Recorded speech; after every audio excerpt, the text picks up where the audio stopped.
When you start a new job, and even though you're not making a ton of money, it just feels like a good place to be working. That's how I kind of feel about this bar slash restaurant. It's been a while since I've been able to work with the actual owners of a business, but I do have to say it's really nice when the owners are involved and there's a small team of people that tend to want to get along rather than just put up with each other, and there's no competition for like extra tables and making more tips. It's more of a shared tip pool, and it's pretty great to be in an environment where people want to support each other rather than just like always backstabbing. And yeah, even if I'm not making the most money in the world, especially compared to California, like Tahoe, I think that this is a pretty good place to be in the meantime. And I've never really felt this way about a business where you kind of just really want the business owners to be successful and to succeed, because you just know that they're good people and it's just like a good restaurant to be at. And so it kind of gives you a little bit of that ownership over giving good customer service and just wanting people to come back and have a good time, because you just want it to work out for the people who actually own the establishment, because they're trying to do things fair to you and you want to give that right back to them.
I really could get used to this idea of just having a normal job.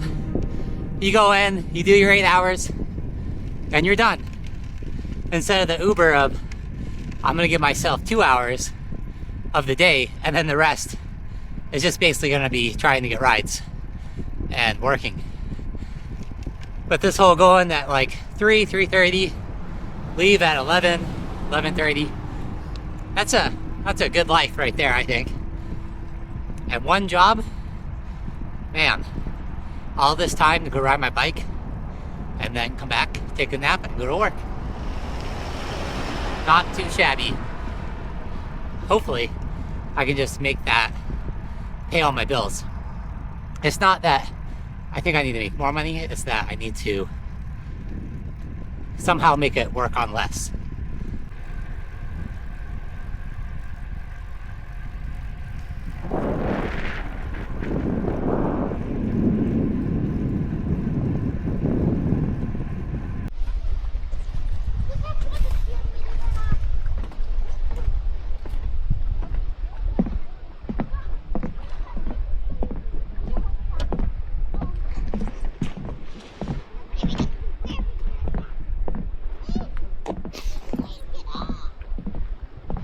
So this behind me is Spirit Lake. I'm really surprised that I've never been here. This is what I think feels more like an alpine lake. It's in the middle of the woods. The water is super clear. And there's like camping all over the place. It somewhat reminds me of Big Bear in California. This is a great spot, it looks like. And I think I would like to come back here and not just ride my bike through. The little town too seems pretty cool. I wish the road went all the way around, but I'm pretty sure that it ends kind of like over there. And I'm already 40 miles into this ride, and it's probably going to be around 100, so I don't think I'm going to go all the way, but I made it to here, which I think is halfway of the road that goes around, and so far, pretty awesome. Spirit Lake, Idaho.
You're out here on these back roads. There's not that many cars.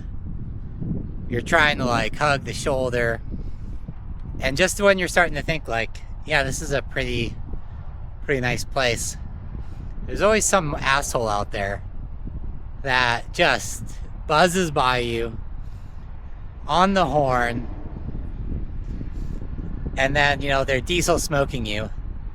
And then they swerve over and try to block the road, get out, and like, for what? Because I'm riding the bike down the road. And if you're in a rush, stopping to confront a random cyclist and then, you know, just do it again. Like, luckily there was a construction zone and like some of those big barriers that I could get behind. But what's wrong with people?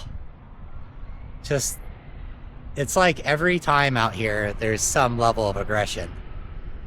I mean, I should be used to it, but I've never gotten used to just the animosity and hatred towards people that just aren't like them, I guess.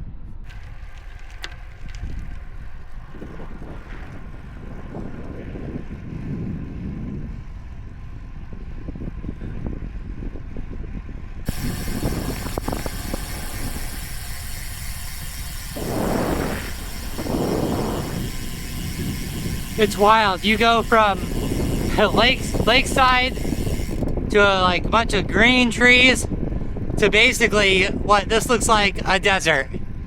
And it's hot out here.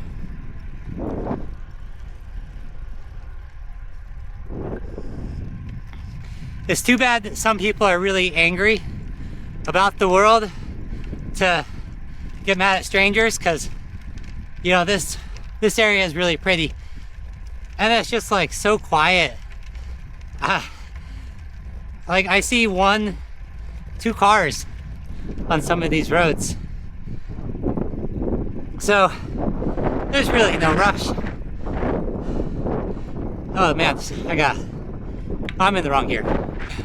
Well, now so much back roading that I'm on a dirt road. But this is the only way to get around a certain section of the highway, which is just dangerous and completely miserable. Zero shoulder. So I'd much rather ride this dirt road, which is actually pretty nice. They seem to oil it and then put water down as well. So it's not super dusty. It's relatively firm. And it's nice kind of getting back into some shade here. For a while there, I was just getting blasted by the sun. Whew. So 76 miles so far, 4 hours. It's a pretty good day.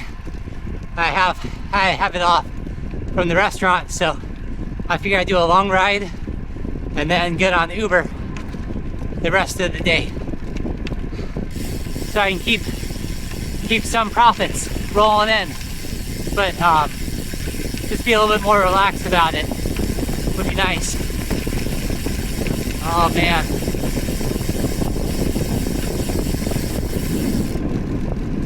What's awesome about these new bikes is that they take these big ass tires, so it's really not a problem going on dirt roads. On chip seal, it's just like a magic carpet most of the time, and even on some of this washboard dirt road, it's super manageable, and I'm not afraid of getting flats with the extra girth of the tires.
88 miles in, 4 hours, 50 minutes.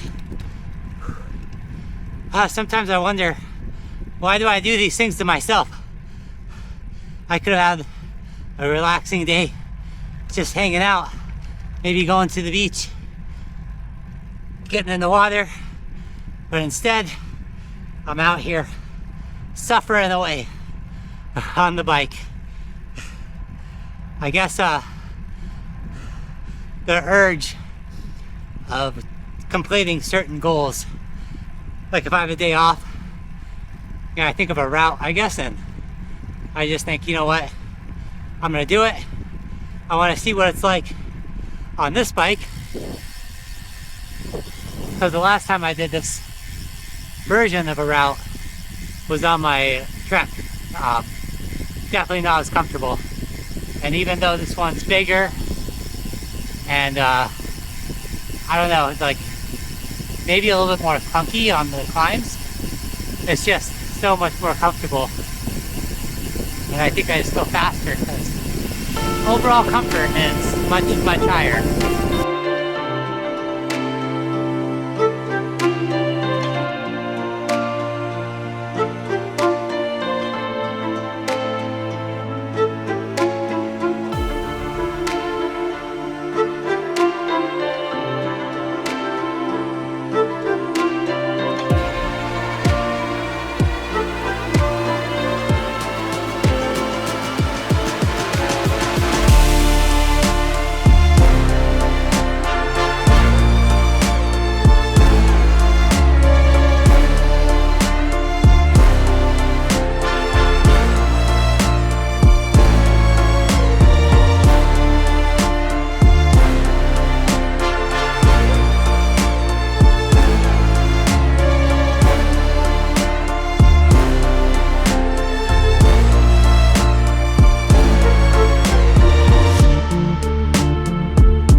99 miles. I'm gonna push it right to 100 as long as I got the road going up. This was a hard 100 miles.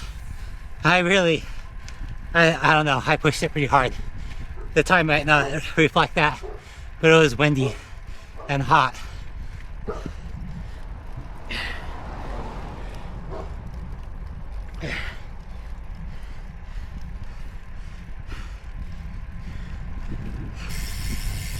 Well, that is 100 miles completed.